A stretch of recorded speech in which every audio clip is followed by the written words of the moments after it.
आप सभी के हृदय में विराजमान परमात्मा को मेरी राम राम। बहुत प्रसन्न होने की आवश्यकता बिल्कुल भी नहीं है, बिल्कुल भी नहीं है। आप कहेंगे कि क्यों नहीं है, ज्ञान की ज्योत जल गई।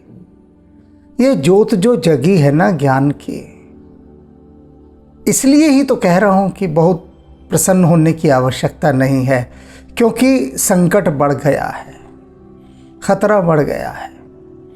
और इस बात को चेता दिया है कल काकभूषणी जी ने। कल क्या कहा उन्होंने कि विघ्न अनेक करी तब माया। जैसे ही ये ज्ञान की ज्योत जलती है ना, बस इस ज्योत के जगते ही माया जो है विघ्न उत्पन्न करना आरंभ कर देती है। सोच रहे होंगे आप कि जब ज्योत जल गई ज्ञान के, अब माया का बस कहाँ चलेगा। अब भला माया किस प्रकार से विघ्न उत्पन्न करेगी, कर ही नहीं सकती। ज्ञान की ज्योत जल गई, ज्ञान की ज्योत जल गई तभी तो माया उत्पात करेगी। इसीलिए करेगी कि ज्योत जग कैसे गई, और वह पूरा प्रयास करेगी इस जगी हुई ज्योत को सुलाने की, बुझाने की। तो कैसे करेगी प्रयास? आज उन्हीं प्रयासों पर काकभूषणी जी प्रकाश डाल रहे हैं कि देख लो, ज्ञान की ज्योत जब जल जाती है ना, तो उस जलती हुई ज्योत को बुझाने के लिए ये माया कितने कितने चलत्तर करती है, कैसे कैसे उपाय करती है, जतन करती है। आज उन सभी की ओर वे ध्यान आकर्षित कर रहे हैं। रिद्धि सिद्धि प्रेरई बहु भाई, बुद्धि ही लोभ दिखाव वहीं आए। क्या करती है वो? कहते हैं कि हे भाई, माया तब अपना खेल शुरू करती है और बहुत सारी रिद्धि और सिद्धियां भेजती है। अब रिद्धि सिद्धि जब भेजने लगेगी माया, तब तो अच्छे अच्छों का मन डोल जाता है, अच्छे अच्छों का। मेरे पास कितने साधकों के, भक्तों के संदेश आते हैं कि आप हमारी सिद्धियों को जगाने में आप हमारी सहायता कीजिए। बहुत आते हैं कि हम सिद्धियां प्राप्त करना चाहते हैं, आप हमारी सहायता कीजिए, आप हमारी सहायता कर सकते हैं। सिद्धियों को जगाने के लिए लोग बड़े लालायित हैं, पागलपन की सीमा तक जा चुके हैं कि वे सिद्धियां प्राप्त करें। और माया यही करती है, रिद्धि सिद्धि प्रेरई बहु भाई, बुद्धि ही लोभ दिखाव वहीं आए। और वो बुद्धि को लोभ दिखाती है। फिर होता क्या है, जैसे ही ज्ञान का दिया जलता है, माया देखती है कि अब तो इसकी बात बनने ही वाली है, ज़्यादा देर नहीं है, बस थोड़ी देर अगर ये और जला रहा इसका ये ज्ञान का दिया, तब मेरा बस नहीं चलेगा। तो अभी अभी तो ताजी ताजी बात है, इसे बुझाया जा सकता है। तब माया क्या करती है, बहुत सारी सिद्धियां ला कर देती हैं, रिद्धियां ला कर देती हैं। एक भक्त मुझसे पूछ रहा था, कहने लगा कि मैं कहीं पर गया किसी जगह पर, वहाँ पर जो उसके मठाधीश थे, महंत, जो भी कुछ कह लीजिए, किसी भक्ति की संस्था में वो गया। तो कहते वहाँ के जो बड़े महाराज जी थे, उन बड़े महाराज जी ने मुझे बताया कि देख, 3 दिन बाद तेरे घर में ये दाल बनेगी, ये सब्जी बनेगी, तेरी पत्नी इस रंग की साड़ी पहनेगी 3 दिन बाद। और कहते मेरी पत्नी मुंबई बैठी थी, मैं मुंबई से आया था, और मैं घर गया तो ठीक तीसरे दिन मेरी पत्नी ने वही दाल बनाई, वही सब्जी बनाई, वही साड़ी पहनी। और वो तो बड़ा प्रभावित इतना कि पगला सा गया। बार बार मुझसे पूछे कि आप बताइए ऐसे कैसे हुआ, ऐसे कैसे हुआ। मैंने कहा ये माया का प्रभाव है कि जिसने ये बताया, सबसे पहली बात, जिसने ये बताया उसकी आत्मा का कौन सा विकास हो गया। तुमने सुना, ये देख कर कि तीसरे दिन तुम्हारे घर में ये दाल बनी है, यह सब्जी बनी, तुम्हारी पत्नी ने ये साड़ी पहनी, इससे तुम्हारी चेतना का कौन सा विकास हो गया, मुझे ये बताओ। हुआ क्या कि तुम्हारी बुद्धि और भ्रमा गई, चक्कर खा खा के गिर रही है। उसे प्राप्त हो गई होगी एकाध सिद्धि, और कोई बड़ी बात नहीं है इन सिद्धियों से इस चीज़ का पता लगाना, बड़ी सहज बात है। लेकिन प्रश्न यह उठता है कि इस जानकारी से उपलब्धि क्या हुई? बताइए क्या उपलब्धि हुई? वो भक्त मुझसे बार बार यही पूछे, कहते उनको इतनी सिद्धियां प्राप्त हैं, वो किसी का भी बता देते हैं कि 4 दिन बाद क्या होगा, 5 दिन बाद क्या होगा, इतनी सिद्धियां उनको प्राप्त हैं। तो मैंने कहा यदि इतनी सिद्धियां प्राप्त है तो हमारे रक्षा मंत्रालय का कार्यभार उनको संभाल लेना चाहिए। पता लग जाएगा कि 4 दिन बाद, 5 दिन बाद कहाँ पर किस प्रकार की गतिविधियां चल रही हैं, किस प्रकार से शत्रु हमको घेर सकता है, तो वो वहाँ क्यों नहीं नियुक्त हो जाते। उनसे मैंने यही कहा कि ये माया के बहुत सारे प्रहार हैं जो तुम पर हो रहे हैं। तुम अच्छे भले अपनी भक्ति में लगे हुए थे, अब तब से तुम्हारा दिमाग वहीं घूमे जा रहा है, वहीं घूमे जा रहा है। तो जिनके पास ये सिद्धियां होती हैं उनका भी भला नहीं होता, और जिन पर वो अपना प्रभाव दिखाते हैं इनको चला चला कर, उनका भी कोई भला नहीं होता। बस अहंकार थोड़ा बढ़ता है कि जो भी देखेगा कि अरे इसने तो ये बता दिया कि 3 दिन बाद क्या सब्जी बनेगी, तो वो आके पैरों में गिरेगा, 100 जगह गाएगा, वो 100 जगह गाएगा। वो गा ही रहे हैं, मेरे सामने भी गा रहे, तो ऐसे न जाने कितने लोगों के सामने गा रहे होंगे। तो ये रिद्धियाँ सिद्धियों का एक उदाहरण और देता हूँ मैं। स्वामी विवेकानंद जब अमेरिका जाने वाले थे धर्म संसद के लिए, किंतु उनको लगा कि शायद उनकी माँ की तबीयत ठीक नहीं है, तो उन्होंने कहा अपने साथियों से कि देखो पहले मैं अपनी माँ के पास जाऊंगा और उसका हालचाल पता करूंगा, वो ठीक होगी तो मैं फिर अमेरिका जाऊंगा। तो इनके साथियों ने कहा कि देखो तुम अब वहाँ कोलकाता जाओगे तो वो समय निकल जाएगा। तो विवेकानंद बोले निकलता हो तो निकले, लेकिन मैं जब तक मेरे मन में संतोष नहीं हो जाएगा कि मेरी माँ ठीक है। तो उनके एक साथियों ने कहा, एक साथी ने, कि ठीक है आपको अपनी माँ का पता करना है ना। उन दिनों वो दक्षिण भारत में थे। वो बोले हमारे साथ चलो। तो स्वामी विवेकानंद को लेकर गए एक तांत्रिक के पास और कहा ये समस्या है इनकी, इनको हमें भेजना है अमेरिका धर्म संसद में। और इन्होंने ये हठ पकड़ लिया कि मैं जब तक अपनी माँ को ठीक ठाक नहीं देखूंगा, क्योंकि मेरा मन वहीं लगा हुआ है। तो उस तांत्रिक ने बिठाया और थोड़ी देर बाद वो तांत्रिक जब अपने उस आवेश में आया तब उसने स्वामी विवेकानंद से कहा कि देख, मैं साफ देख रहा हूं कि यहां पर तेरा घर है, ये गलियां हैं, ये रास्ते, एक एक चीज़ बता दी, और ये तेरा घर आ गया, तेरे घर में ये सामान है, और तेरी माँ इस समय यहाँ पर बैठकर ये भोजन बनाने की तैयारी कर रही है। उसने सारा बिल्कुल जैसे कि फिल्म चलती है, जैसे कि किसी ड्रोन से सारा का सारा वो कैप्चर करके वो पूरा फिल्माया जा रहा हो, सब कुछ स्वामी विवेकानंद को दिखाया। वो संतुष्ट हो गए कि हाँ, कि वहीं बैठे बैठे उसने सारा कुछ दिखा दिया। अब बात यही नहीं समाप्त हुई। जब वो अमेरिका से लौटते हैं स्वामी विवेकानंद, तो राजे महाराजे उनकी बग्घी खींच रहे थे, पूरा सैलाब उमड़ा हुआ था उनको देखने के लिए। तो स्वामी विवेकानंद की दृष्टि उस भीड़ में उस तांत्रिक पर पड़ी। तो उन्होंने हाथ के संकेत से उसे बुलाया ऊपर कि आजा मेरी बग्घी में। वो आया ऊपर चढ़ के। तो स्वामी जी ने उससे कहा कि तू जिन तांत्रिक इन सिद्धियों में उलझा हुआ है, पता क्या उनसे तुझे परमात्मा मिला? तो तांत्रिक बोला नहीं, उनसे तो मिला नहीं, व्याकुलता और छाई रहती है। तो स्वामी जी ने कहा कि चला, और आगे बढ़ के उसको हृदय से लगा लिया और छोड़ दिया कि जा,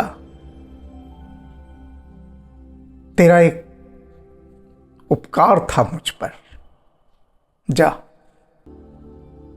अब तू भक्ति के मार्ग पर चलेगा। और अपने हृदय से लगाकर स्वामी जी ने उसके भीतर भक्ति का शक्तिपात कर दिया। वो तंत्र की सिद्धियां उसकी चली गई, सारे की सारे सब। तो ये सिद्धियां आती हैं, मिलती हैं, प्रलोभन देती है माया कि लो ये सिद्धि। और सिद्धि जागृत होती है तो मनुष्य का जो अहंकार है वो देखता है कि मैं औरों से कुछ विशेष, निश्चित रूप से होगा ही विशेष। जब सिद्धियां जागृत होंगी तो वो जो अपनी विशेषता दिखानी होती है, उसे पूरी दुनिया को चमत्कृत करना होता है, प्रभावित करना होता है, उसके चलते वो इस प्रकार की मदारीगिरी करता है। ये सिद्धियों का उपयोग करना बिल्कुल मदारी के तमाशे दिखाने जैसा है। मदारी क्यों तमाशा दिखाता है, कभी सोचा है? सोचने की बात ही नहीं है। मदारी इसलिए तमाशा दिखाता है कि उससे, उसका तमाशा देखकर सब प्रभावित हों, उस पर पैसे फेंकें, सीधी सी बात है। तो ये एक मदारीगिरी है, एक प्रकार की बड़ी थोड़ी उच्च कोटि की मदारीगिरी है। जैसे कि कोई मैजिशियन, जादूगर विभिन्न प्रकार के करतब दिखाए तो वो विशेष है, वो भी तो सिद्धि है एक प्रकार की। हाथ की कला भी एक सिद्धि है। और ये जो उच्च कोटि की सिद्धियां हैं, फिर मनुष्य उनमें उलझ जाता है, उसको रस आता है, वहां पर बहुत रस आता है। मैं जब साधना काल में था तो एक सात्विक तांत्रिक के पास भी मैं रहा। तो उस सात्विक तांत्रिक ने मुझसे कहा, जब उससे विदा लेने का समय आया, कि मैं एक सिद्धि तुझे देना चाहता हूं और उस सिद्धि के आने से तेरा साम्राज्य बनेगा, धन की इतनी वर्षा होगी कि तू सोच भी नहीं सकता। ये अरबों खरबों रुपए तो कुछ है ही नहीं, एक बूंद के बराबर होंगे, इतना साम्राज्य तुझे मिलेगा, बोल। मैंने कहा बोलने जैसा कुछ है ही नहीं, कुछ भी नहीं है, बस राम जी के चरणों में प्रीति बनी रहे, आपकी ये शुभाशीष ही पर्याप्त है, यही। तो वो हंसा, ठहाक मार के बोला, प्रीति को चाटेगा क्या? मैंने कहा हाँ, बस प्रीति को ही तो चाटना है। राम के श्री चरणों में मेरी प्रीति लगी रहे, बस। तो वो बोला कि ऐसा क्यों, मैं इतनी बड़ी चीज तुझे दे रहा हूं कि धन की वर्षा होगी, साम्राज्य बनेगा। मैंने कहा ऐसा इसलिए कि यमराज ने भी नचिकेता से यही कहा था कि सुन, तू कुछ और मांग ले मुझसे, कुछ भी, लेकिन ये जो तू ईश्वरों उन्मुखी मार्ग का रास्ता मांग रहा है ना, ये जो पूछना चाहता है रहस्य की बातें, वह मत पूछ, भक्ति का मार्ग मत पूछ, तुझे जो चाहिए वो दूंगा मैं। साम्राज्य जितना मर्जी, पूरी धरती का साम्राज्य, तीनों लोकों का साम्राज्य। नचिकेता बच्चा, वो कहता है नहीं चाहिए। वही बात भक्त प्रहलाद के साथ, भक्त प्रहलाद भी कहता है नहीं चाहिए। तो यमराज पूछते हैं नचिकेता से भी कि तू क्यों नहीं लेना चाहता? तो नचिकेता कहता है क्या ये स्थायी है? यमराज कहता नहीं, स्थायी तो नहीं है। तो नचिकेता कहता इसीलिए तो नहीं चाहिए क्योंकि स्थायी है राम का नाम, तो मुझे राम के चरणों में ही प्रीति चाहिए। तो मैंने उस सात्विक तांत्रिक से कहा कि जब वो एक छोटा सा बच्चा, वह इतना समझदार है, तो थोड़ी बहुत समझ तो मुझ में भी आनी चाहिए ना, नहीं चाहिए। और इसी क्रम के अंदर ये क्यों मैं विषय उठा रहा हूं यहां पर इतने गहन गंभीर, बताने के लिए कि माया कितने प्रकार से घेरती है। रिद्धि सिद्धि प्रेरई बहुबाई, बुद्धि ही लोभ दिखावही आई, कल बल छल करी जासी समीप। और समीप कैसे आती है? कल बल और छल से। कल माने क्या? कलाओं के माध्यम से, विभिन्न प्रकार की कलाओं के माध्यम। अप्सराओं को नचाएगी आकर, विश्वामित्र डोल जाएंगे, बहुत अप्सराएं भेजेंगी, विभिन्न प्रकार की कलाएं दिखाएगी। तो उन कलाओं के माध्यम से माया अपनी ओर आकर्षित करती है, भ्रमित करती है, बल से डराएगी। भगवान बुद्ध जब बैठे थे, बिल्कुल निकट था उनका बुद्धत्व की घटना का घट जाना, तो उस समय न जाने कितने कितने बल प्रयोग किए माया ने उनको डराने के लिए, भगवान महावीर के साथ किए। वे सभी जो परमात्मा के मार्ग पर थे, जब उनका द्वार खुलने वाला था, उस समय माया ने उनको भ्रमित करने के, डराने के, रिझाने के, लुभाने के न जाने कितने प्रकार के चलत्तर किए, लेकिन वे नहीं डोले। कल के प्रसंग में मैंने बताया था ना कि वह व्यक्ति कितना तत्काल डोल गया। और छल करी जा ही समीप, और छल करके समीप जाती है, विभिन्न प्रकार के छल कपट करती है माया। अंचल बात बुझावी ही दीपा, और फिर क्या करती है, बड़े खूबसूरती के साथ करीब आती है और अपने आंचल से ये ज्ञान का दीपक बुझा देती है। आंचल क्यों कहा? अंचल बात बुझावही दीपा, अंचल की हवा से, आंचल की हवा से, कि पता ही नहीं लगता कि ये जो नर्तकी नाच रही है, इसका जो आंचल है, ये नाचते नाचते जो आंचल हमारे मुंह पर गिरा रही है, ये मुंह पर नहीं गिरा रही, ये हृदय पर गिरा रही है, मुंह पर नहीं गिरा रही। तो उसी आंचल की हवा से ये दीप बुझ जाता है, वो बुझा देती है बड़े होले से, कि पता भी नहीं लगने देती कब आंख से काजल चुरा लिया और चुरा कर ले जाती है और दीप बुझा देती है। माया ऐसे ऐसे करतब करती है। होई बुद्धि जो परम सयानी, तिन ही तन चितवई न अनहित जानी। कहते हैं अगर भक्त की बुद्धि परम सयानी है, सयाना किसे कहा गया है यहाँ ये समझ लीजिए, जो व्यर्थ को छोड़ के सार को ग्रहण करता है उसे सयाना कहते हैं।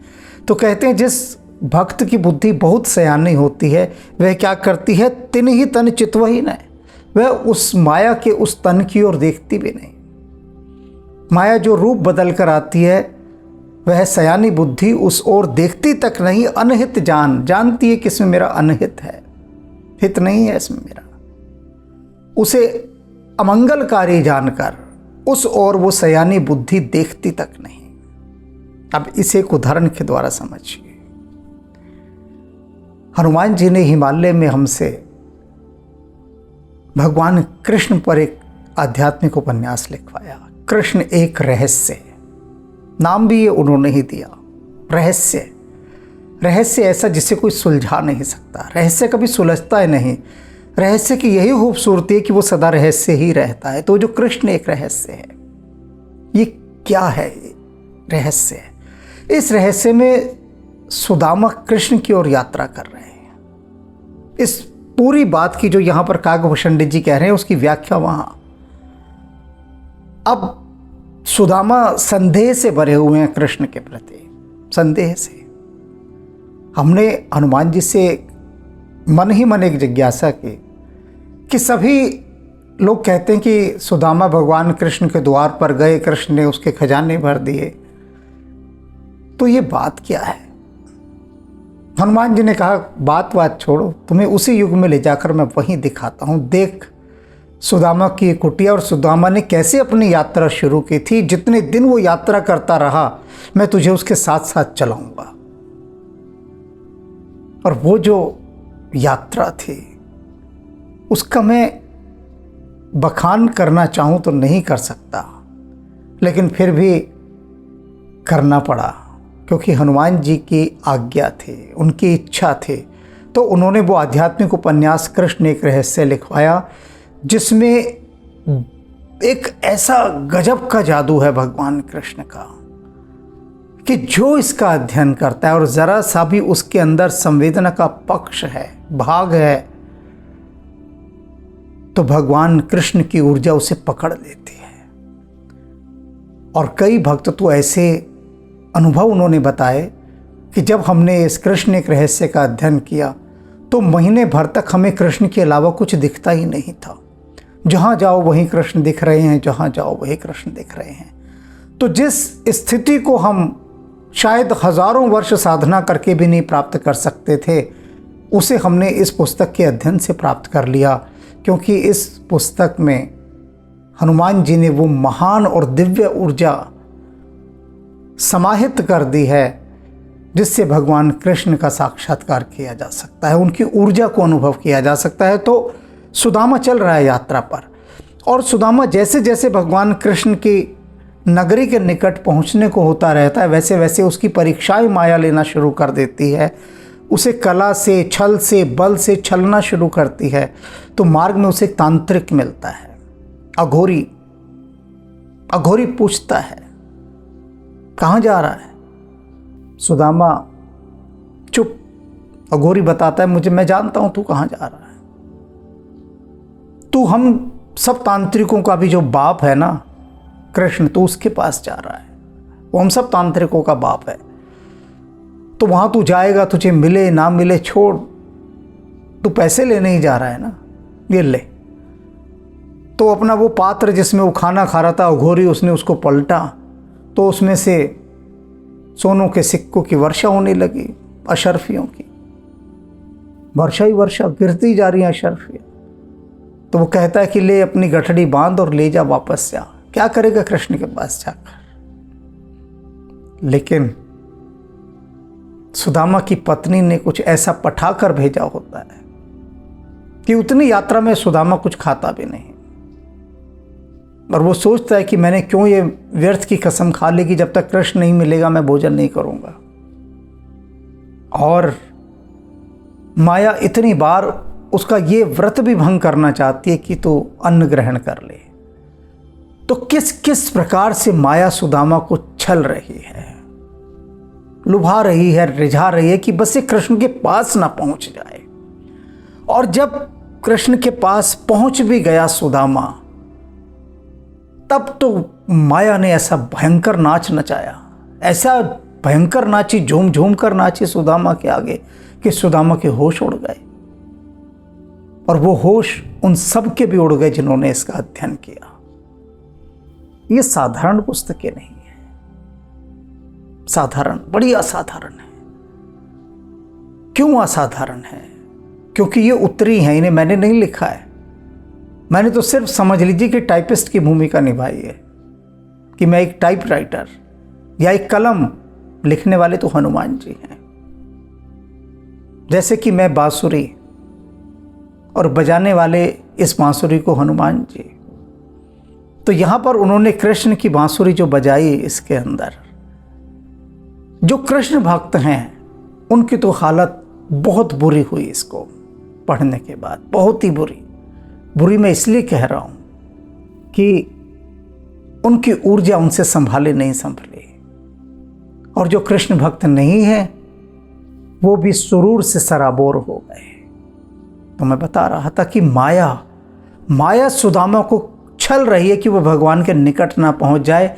उसका वो जो ज्ञान का दिया है, वह ज्ञान का दिया कहीं कृष्ण ना जगा दें। अभी जो ज्ञान सुदामा के पास है वो तो पुस्तकीय ज्ञान है, लेकिन कृष्ण की ज्योत से कहीं सुदामा की बुझी ज्योत ना जल जाए। माया इस बात के लिए चिंतित है। वो कभी नहीं चाहती कि कोई कृष्ण तक पहुंचे, राम तक पहुंचे। रोक लेती है माया, रोक लेती है। होई बुद्धि जो परम सयानी, तिन तन चितुहि न अनहित जानी। जो ते ही बिघ्न बुद्धि नहीं आघी, तो बहुरी सुर करही उपाधि। माया से यदि बुद्धि बाधित नहीं होती, कितनी गहरी बात यहाँ पर है। शायद कोई समझ पाए इसे, शायद, क्योंकि समझने के लिए भी तो वो ऊंची चेतना चाहिए। काकभूषण जी कह रहे हैं कि अगर माया ने सारे अपने चलत्तर कर लिए, सारे, और उसके बाद भी वो बुद्धि को नहीं डिगा पाए, उसके बाद भी, क्योंकि जो सयानी बुद्धि होती है वो अटल रहती है, लेकिन माया हार नहीं मानती, लगी रहती है। और फिर एक स्थिति ऐसी आती है कि माया कहती है कि चलो अब मेरे बस की बात नहीं, माया पीछे हट जाती है। लेकिन पीछे वो इसलिए हटती है कि लगे कि हट गई है, लेकिन रूप बदल कर फिर आती है। नया रूप कौन सा धरती है कि माया तो हट गई, तो बहुर सुर कर ही उपाधि। उसके बाद ये देवता जो है ना वो उपाध करते हैं। हरियाणवी शब्द है कि ये बालक बड़ा उपाधि है, यानी शरारती।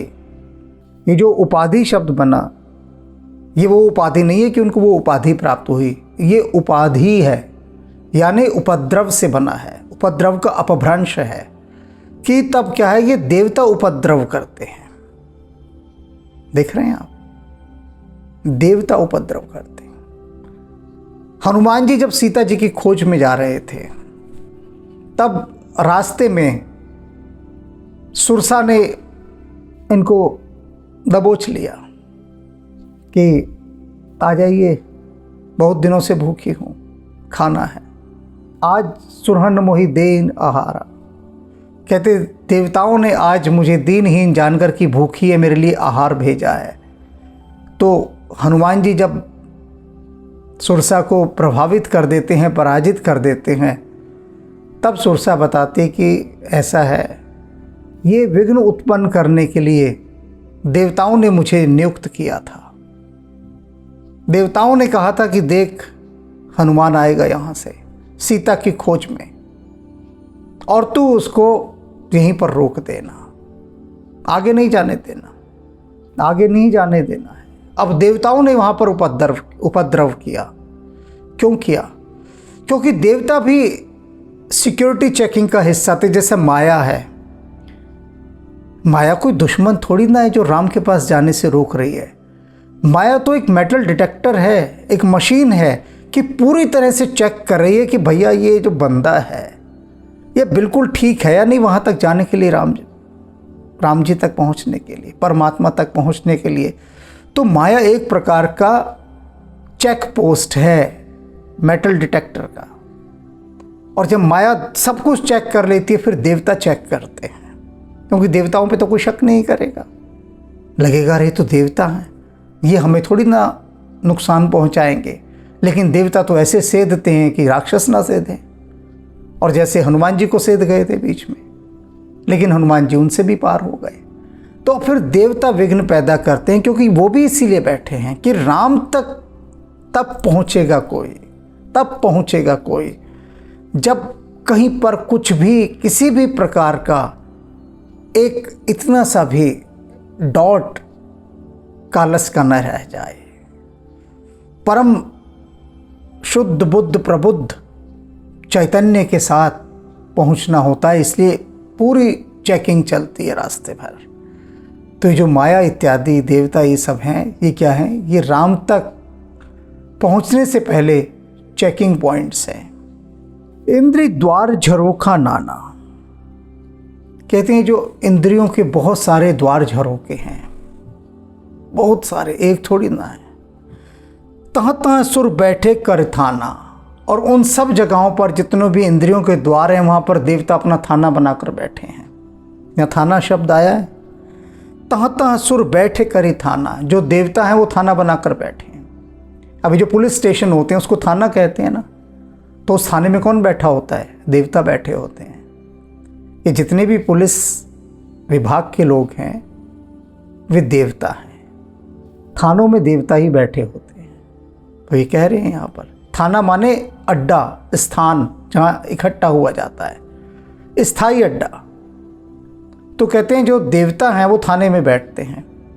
और थाना क्या है? हमारे इस शरीर के विभिन्न प्रकार के जितने भी द्वार हैं वो थाने हैं।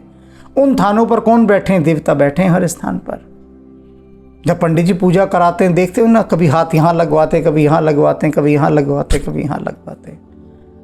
किस लिए? कि इन सब स्थानों पर जो देवता बैठे हैं वो प्रसन्न रहे, सब स्थान देवता के। तो कहते जितने द्वार झरोखे सब जगह देवता बैठे हैं। तो अब ये देवता क्या करते हैं? तब तक ये चुपचाप बैठे रहते हैं जब तक आप परमात्मा की तरफ नहीं बढ़ते। लेकिन जैसे ही ये ज्ञान का दिया जलता है तो परमात्मा की ओर ही लेकर जाता है। अब देवताओं से ये नाकाबिले बर्दाश्त हो जाती है बात, असहनीय है। तब देवता क्या करते हैं? आवत देखी विषय बयारी, ते हठ देत कपाट उघारी। देवता देखते हैं कि ये जो माया बाहर नाच गाना कर रही है, पूरा अपना छल बल से आकर्षित कर रही है, और ये बुद्धि आकर्षित ही नहीं हो रही। और उनका जो थाना बना होता है देवताओं का, वो हृदय पर होता है। वो देखते हैं कि माया आ रही है तो सारे दरवाजे खोल देते हैं हृदय के, कि माया रूपी जो बयार आ रही है, हवा आ रही है, वो हृदय के भीतर आ जाए, मायावी हवा, और वो उस हवा के लिए दरवाजे खोल देते हैं हृदय के। देवता घात लगाए बैठे होते हैं हृदय पर, पहरा दे रहे होते हैं, और हम समझते हैं देवता हमारी रक्षा कर रहे हैं ना। वो बाट देख रहे होते हैं कि कब माया अपनी उस वायु के साथ पधारे जो ज्ञान रूपी दिए को बुझा देती है। घर में आप दिया जलाइए और खिड़की दरवाजे खोल दीजिए तो दिया बुझ जाएगा, क्योंकि हवा प्रवेश करेगी अंदर। बंद रखते हैं ना हम इसलिए दरवाजे की, दिए को हवा नहीं लगने देते। लेकिन देवता उस हृदय के द्वारों को खोल देते हैं और वो वायु हृदय के भीतर प्रवेश कर जाती है माया की। अब देख लीजिए कि कहां कहां माया पहरे बिठाती है। माया ने अपने आदमी कहां कहां घुसपैठ करके बिठा रखे हैं। जिन्हें हम देवता मानते हैं वो देवता वगैरह कुछ नहीं है, माया के कारिंदे हैं।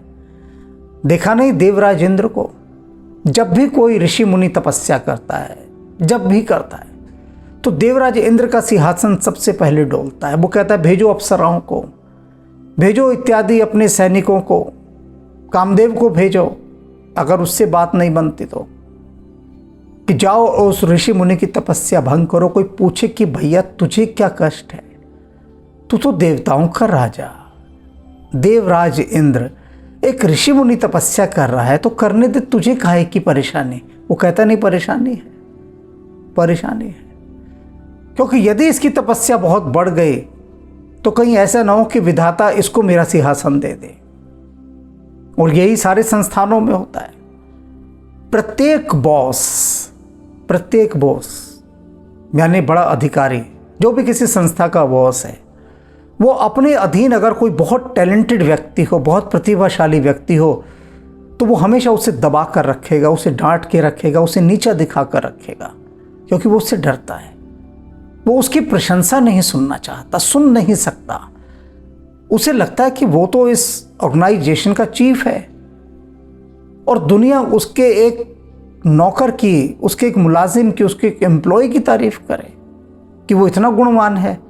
बर्दाश्त नहीं होता, बर्दाश्त नहीं होता। तो वो देवता ही हैं जो दूसरे की समृद्धि को देख नहीं पाते, दूसरे की उन्नति को देख नहीं पाते।